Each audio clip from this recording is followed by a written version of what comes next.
The Sea Wolf by Jack London. Chapter 36. For 2 days Maud and I ranged the sea and explored the beaches in search of the missing masts.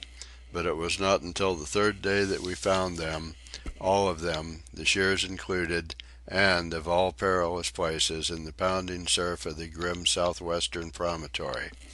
And how we worked! At the dark end of the first day we returned, exhausted, to our little cove, towing the mainmast behind us. And we had been compelled to row, in a dead calm, practically every inch of the way. Another day of heartbreaking and dangerous toil saw us in camp with the 2 topmasts to the good. The day following I was desperate, and I rafted together the foremast, the fore and main booms, and the fore and main gaffs. The wind was favourable, and I had thought to tow them back under sail, but the wind baffled, then died away, and our progress with the oars was a snail's pace. And it was such dispiriting effort. To throw one's whole strength and weight on the oars, and to feel the boat checked in its forward lunge by the heavy drag behind, was not exactly exhilarating. Night began to fall, and to make matters worse, the wind sprang up ahead. Not only did all forward motion cease, but we began to drift back and out to sea. I struggled at the oars till I was played out. Poor Maud, whom I could never prevent from working to the limit of her strength, lay weakly back in the stern sheets. I could row no more. My bruised and swollen hands could no longer close on the oar handles. My wrists and arms ached intolerably, and though I had eaten heartily of a 12 o'clock lunch, I had worked so hard that I was faint from hunger. I pulled in the oars and bent forward to the line which held the tow, but Maud's hand leaped out restrainingly to mine. "What are you going to do?" she asked in a strained, tense voice. "Cast it off," I answered, slipping a turn of the rope. But her fingers closed on mine. "Please don't," she begged. "It is useless," I answered. "Here is night, and the wind blowing us off the land." "But think, Humphrey, if we cannot sail away on the Ghost, we may remain for years on the island, for life even. If it has never been discovered all these years, it may never be discovered." "You forget the boat we found on the beach," I reminded her. "It was a seal-hunting boat," she replied. "And you know perfectly well that if the men had escaped, they would have been back to make their fortunes from the rookery. You know they never escaped." I remained silent, undecided. "Besides," she added haltingly, "it's your idea, and I want to see you succeed." Now I could harden my heart. As soon as she put it on a flattering personal basis, generosity compelled me to deny her. "Better years on the island than die tonight, or tomorrow, or the next day in the open boat. We are not prepared to brave the sea. We have no food, no water, no blankets, nothing. Why, you'd not survive the night without blankets. I know how strong you are. You are shivering now." "It is only nervousness," she answered. "I am afraid you will cast off the masts in spite of me." "Oh, please, please, Humphrey, don't," she burst out a moment later. And so it ended, with the phrase she knew had all power over me. We shivered miserably throughout the night. Now and again I fitfully slept, but the pain of the cold always aroused me. How Maud could stand it was beyond me. I was too tired to thrash my arms about and warm myself, but I found strength time and again to chafe her hands and feet to restore the circulation. And still she pleaded with me not to cast off the masts. About 3 in the morning she was caught by a cold cramp, and after I had rubbed her out of that she became quite numb. I was frightened. I got out the oars and made her row, though she was so weak I thought she would faint at every stroke. Morning broke, and we looked long in the growing light for our island. At last it showed, small and black on the horizon, fully 15 miles away. I scanned the sea with my glasses. Far away in the southwest I could see a dark line on the water, which grew even as I looked at it. "Fair wind," I cried in a husky voice which I did not recognize as my own. Maud tried to reply but could not speak. Her lips were blue with cold, and she was hollow-eyed, but oh, how bravely her brown eyes looked at me. How piteously brave. Again I fell to chafing her hands and to moving her arms up and down and about until she could thrash them herself. Then I compelled her to stand up, and though she would have fallen had I not supported her, I forced her to walk back and forth the several steps between the thwart and the stern sheets, and finally to spring up and down. "Oh, you brave, brave woman," I said when I saw the life coming back into her face. "Did you know that you were brave?" "I never used to be," she answered. "I was never brave till I knew you. It is you who have made me brave." "Nor I, until I knew you," I answered. She gave me a quick look, and again I caught that dancing, tremulous light and something more in her eyes. But it was only for the moment. Then she smiled. "It must have been the conditions," she said, but I knew she was wrong, and I wondered if she likewise knew. Then the wind came, fair and fresh, and the boat was soon labouring through a heavy sea toward the island. At 3:30 in the afternoon we passed the southwestern promontory. Not only were we hungry, but we were now suffering from thirst. Our lips were dry and cracked, nor could we longer moisten them with our tongues. Then the wind slowly died down. By night it was dead calm, and I was toiling once more at the oars, but weakly, most weakly. At 2 in the morning the boat's bow touched the beach of our own inner cove, and I staggered out to make the painter fast. Maud could not stand, nor had I the strength to carry her. I fell in the sand with her, and when I had recovered, contented myself with putting my arms under her shoulders and dragging her up the beach to the hut. The next day we did no work. In fact, we slept till 3 in the afternoon, or at least I did, for I awoke to find Maud cooking dinner. Her power of recuperation was wonderful. There was something tenacious about that lily frail body of hers, a clutch on existence which one could not reconcile with its patent weakness. "You know, I was travelling to Japan for my health," she said as we lingered at the fire after dinner, and delighted in the movelessness of loafing. "I was not very strong. I never was. The doctors recommended a sea voyage, and I chose the longest." "You little knew what you were choosing," I laughed. "But I shall be a different woman for the experience, as well as a stronger woman," she answered. "And, I hope, a better woman. At least I shall understand a great deal more life." Then, as the short day waned, we fell to discussing Wolf Larsen's blindness.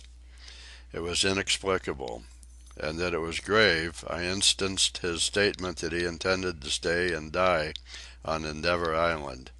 When he, strong man that he was, loving life as he did, accepted his death, it was plain that he was troubled by something more than mere blindness.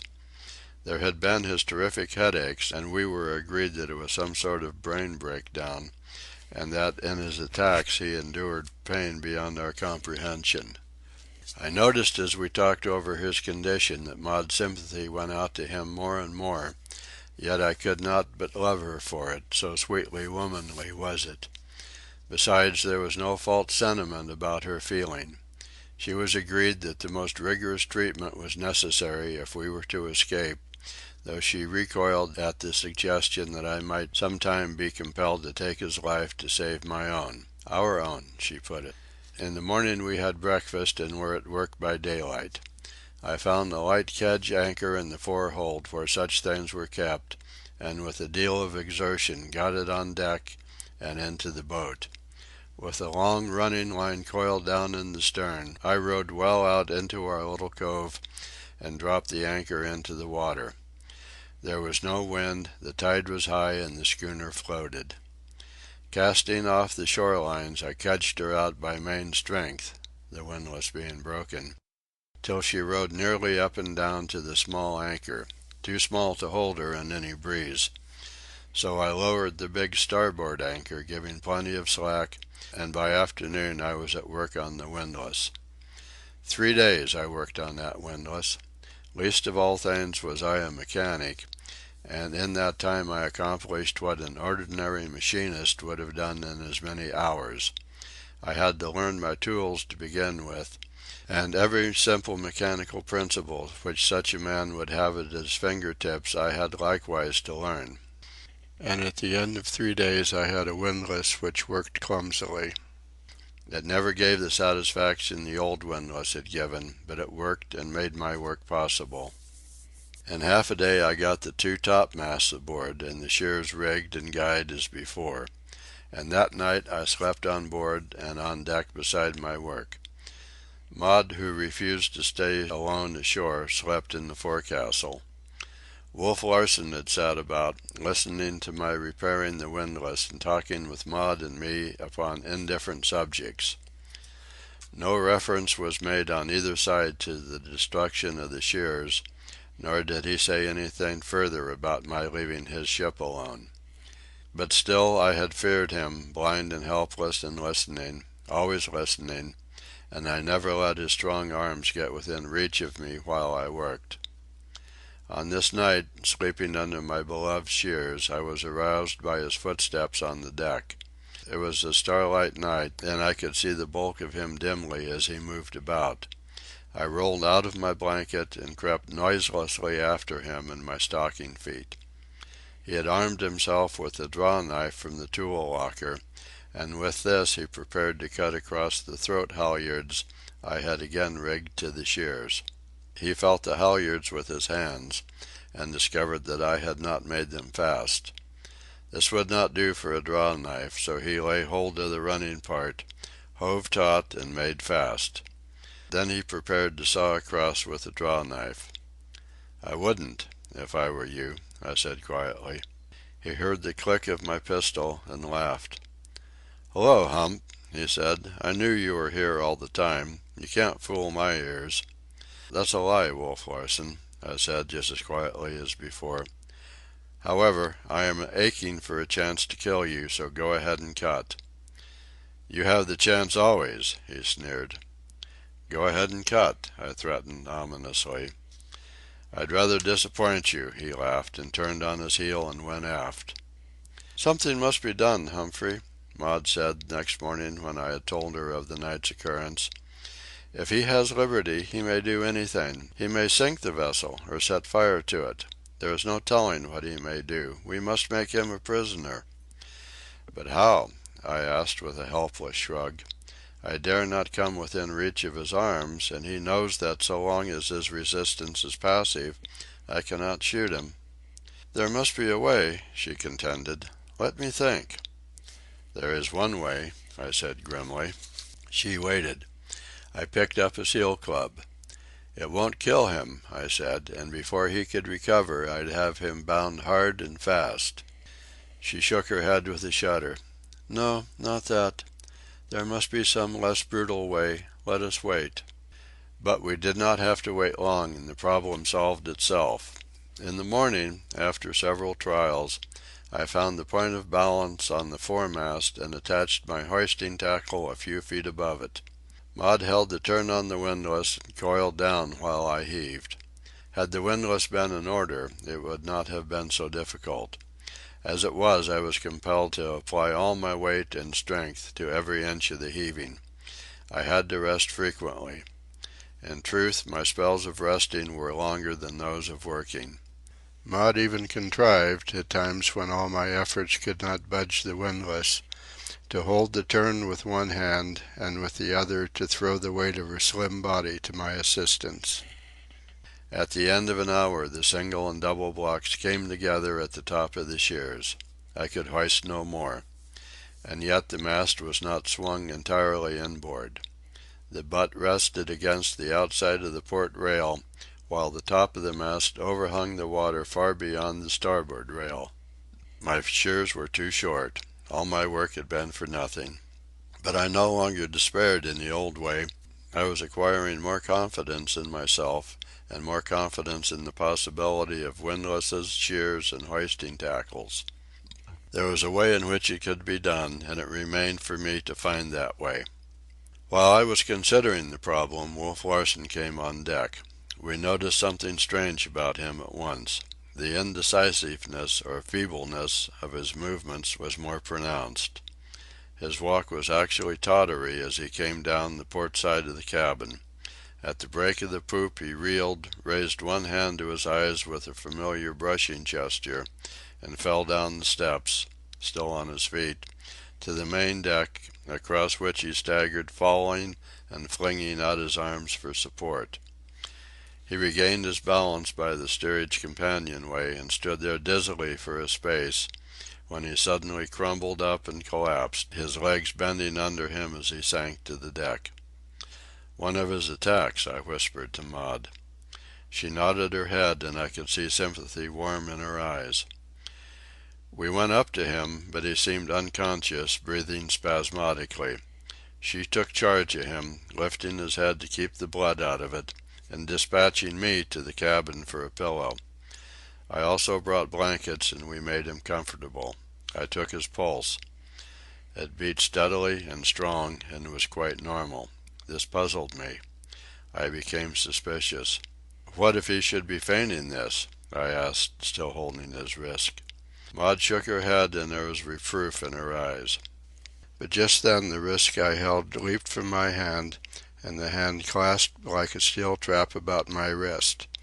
I cried aloud in awful fear, a wild, inarticulate cry, and I caught one glimpse of his face, malignant and triumphant, as his other hand compassed my body and I was drawn down to him in a terrible grip.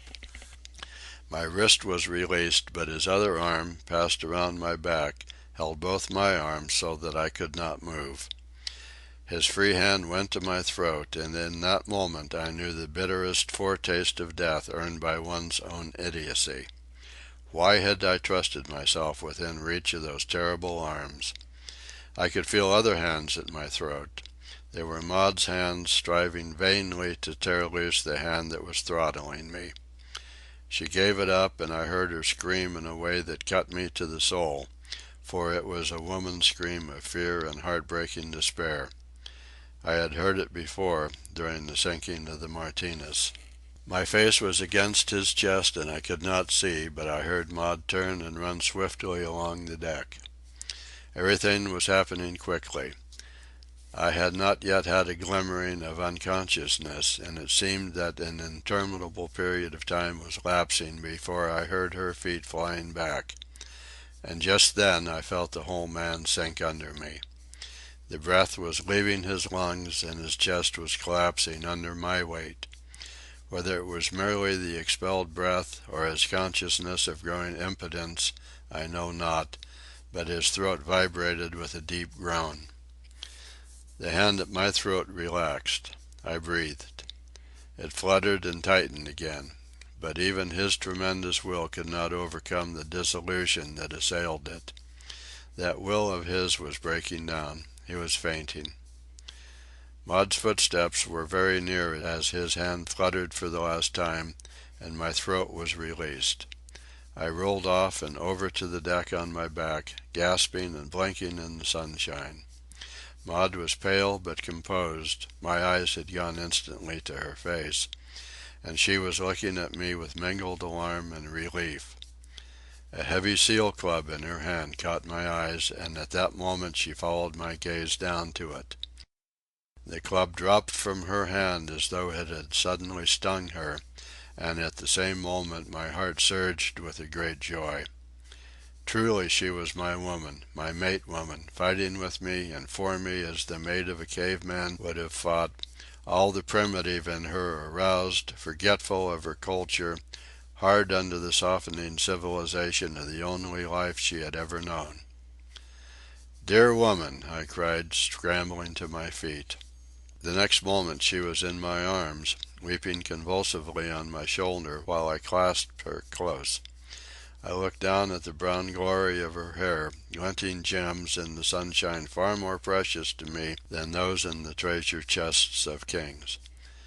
And I bent my head and kissed her hair softly, so softly that she did not know. Then sober thought came to me. After all, she was only a woman crying her relief now that the danger was past, in the arms of her protector, or of the one who had been endangered. Had I been father or brother, the situation would have been in no wise different. Besides, time and place were not meet, and I wished to earn a better right to declare my love. So once again I softly kissed her hair as I felt her receding from my clasp. "It was a real attack this time," I said. "Another shock like the one that made him blind. He feigned at first, and in doing so brought it on." Maud was already rearranging his pillow. "No," I said, "not yet. Now that I have him helpless, helpless he shall remain. From this day we live in the cabin. Wolf Larsen shall live in the steerage." I caught him under the shoulders and dragged him to the companionway. At my direction Maud fetched a rope. Placing this under his shoulders, I balanced him across the threshold and lowered him down the steps to the floor. I could not lift him directly into a bunk, but with Maud's help I lifted first his shoulders and head, then his body, balanced him across the edge, and rolled him into a lower bunk. But this was not to be all. I recollected the handcuffs in his stateroom, which he preferred to use on sailors instead of the ancient and clumsy ship irons. So, when we left him, he lay handcuffed hand and foot. For the first time in many days I breathed freely. I felt strangely light as I came on deck, as though a weight had been lifted off my shoulders. I felt, also, that Maud and I had drawn more closely together. And I wondered if she, too, felt it, as we walked along the deck side by side to where the stalled foremast hung in the shears. End of chapter 36.